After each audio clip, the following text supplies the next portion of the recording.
Makanya kalau misalnya kalian itu pengen punya bisnis, at least jangan memaksakan kalian jualan produk yang bagus sehingga kalian memutuskan suppliernya itu asal-asalan dibandingkan dengan bercabang-cabang, karena kalian nanti akan pusing di ongkos kirimnya. Oke, jualan kalian bagus, toko kalian banyak produk, tapi kalau misalnya kalian pusing di dalam operasionalnya, pusing mikirin ongkos kirimnya, ya percuma kalian jualan. Apakah alamat toko dropshipper kita harus sama dengan supplier?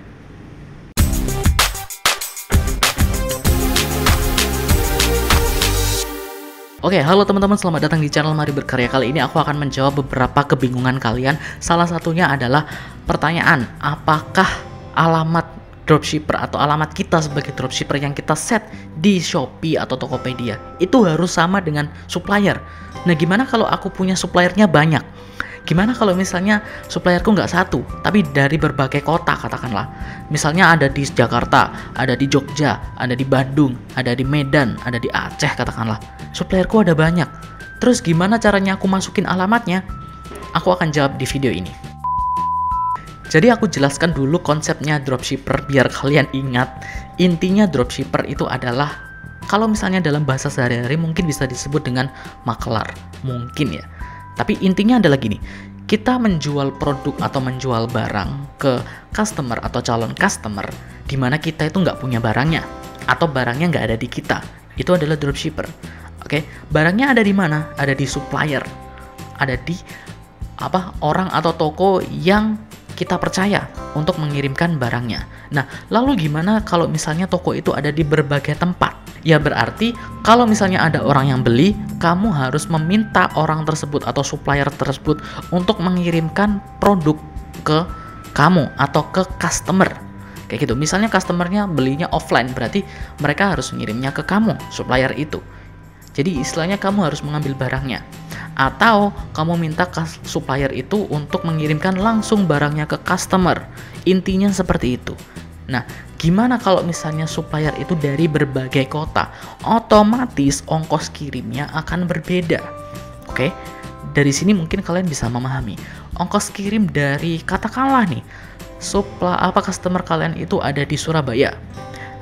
Supplier kalian itu satu ada di Jogja, satu ada di Jakarta. Dua itu dulu deh. Satu ada di Jogja, satu ada di Jakarta. Ongkos kirim dari Jogja ke Surabaya itu lebih murah dibandingkan dari Jakarta ke Surabaya. Benar?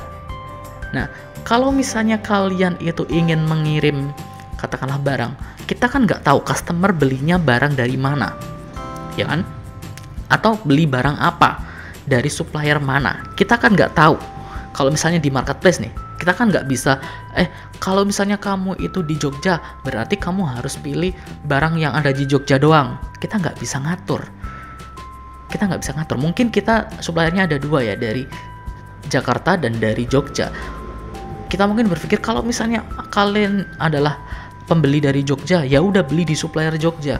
Kalau misalnya kamu pembeli di Jakarta, ya kamu beli di supplier Jakarta. Nggak bisa kayak gitu. Marketplace itu nggak bisa kayak gitu. Oke?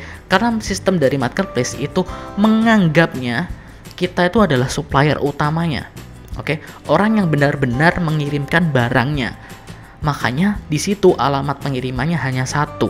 Lalu kalau misalnya suppliernya ada dua gimana? Ya kalian pilih salah satu. Resikonya adalah kamu bisa terjadi perbedaan ongkos kirim. Contohnya gini, misalnya kamu set alamat suppliernya itu, katakanlah nih, kamu ada di Surabaya, tapi supplier kamu ada di Jogja dan Jakarta. Kamu set alamat mana? Misal kamu set alamat kamu sendiri, alamat Surabaya, oke? Misal kamu set alamat Surabaya, ternyata ada customer dari Surabaya, katakanlah Surabaya juga, membeli produk di kamu, di Shopee atau di Tokopedia katakanlah, otomatis dia akan membayar ongkos kirim dari Surabaya ke Surabaya. Oke? Misalnya Surabaya ke Surabaya itu katakanlah 1.000 doang, 1.000 rupiah. Kayak gitu. Customer cuma membayar ongkos kirim 1.000 rupiah. Karena apa? Customernya Surabaya, alamat yang kamu set juga Surabaya. Sedangkan kamu nantinya akan mengirim produknya ke customer itu dari supplier di Jakarta katakanlah. Ongkos kirim dari Jakarta ke Surabaya itu katakanlah misalnya nih 50.000. Siapa yang menanggung ongkos kirim 50.000 itu? Ya kamu. sebagai dropshipper. Kenapa bisa kayak gitu ya? Kamu set alamatnya di Surabaya, makanya customer hanya akan membayar Rp1.000 doang. Kalau misalnya kamu set alamatnya di Jakarta, maka customer akan membayar ongkos kirim dari Jakarta ke Surabaya Rp50.000. Fair. Oke? Kayak gitu. Jadi kenapa alamat kita itu harus sama dengan supplier? Sebenarnya nggak harus kalau kamu mampu untuk menanggulangi perbedaan ongkos kirim. Oke, kalau kamu mau untuk mensubsidi ongkos kirim seperti yang aku bilang tadi, customer cuma bayar ongkos kirim 1.000, ternyata kamu harus membayar ongkos kirim 50.000. Kayak gitu. Kalau kamu mau dengan sukarela untuk membayar ongkos kirim atau istilahnya apa ya, membayar uang yang sia-sia itu 50.000 itu, ya oke, nggak apa-apa. Kamu set alamat toko kamu sesuai dengan alamat kamu, nggak apa-apa. Gitu, nggak masalah sebenarnya. Lalu gimana kalau misalnya suppliernya kita itu ada 2? Ada satu di Jakarta, satu di Jogja. Terus kita pakai alamat yang mana? Aku sarankan, jangan pilih supplier yang berjauhan. Kenapa? Ya karena itu tadi, perbedaan ongkos kirim tadi sebenarnya sah-sah saja. Aku tahu kok kebanyakan dari kalian yang bisnis dropship itu cuman pengen jualan produk-produk yang bagus-bagus katakanlah, tapi kota dari suppliernya itu beda-beda atau jauh-jauh. I know gitu, tapi kalian juga harus pikirkan nanti operasionalnya kayak gimana. Itu kan masuk ke dalam operasional. Jadi gini teman-teman, kalau misalnya bisnis lebih dalam itu akan lebih ribet lagi karena biaya operasional. Bahkan bisnis yang sudah berjalan itu mereka harus memikirkan suppliernya itu mengirimnya pakai apa, itu juga harus diperhitungkan juga. Makanya kalau misalnya kalian itu pengen punya bisnis, at least jangan memaksakan kalian jualan produk yang bagus sehingga kalian memutuskan suppliernya itu asal-asalan. Tapi pastikan kalian punya satu supplier yang bagus, atau at least supplier itu berada dalam area yang sama, misalnya satu kota atau satu kecamatan atau satu lokasi lebih bagus dibandingkan dengan bercabang-cabang, karena kalian nanti akan pusing di ongkos kirimnya. Oke, jualan kalian bagus, toko kalian banyak produk, tapi kalau misalnya kalian pusing di dalam operasionalnya, pusing mikirin ongkos kirimnya, ya percuma kalian jualan. Kayak gitu. So, pikirkan semua aspek dari mulai produknya, dari mulai kualitas produknya, barangnya seperti apa. Jangan memaksakan punya supplier yang banyak di beda kota, biar nanti kalian nggak pusing di operasionalnya. Saranku seperti itu.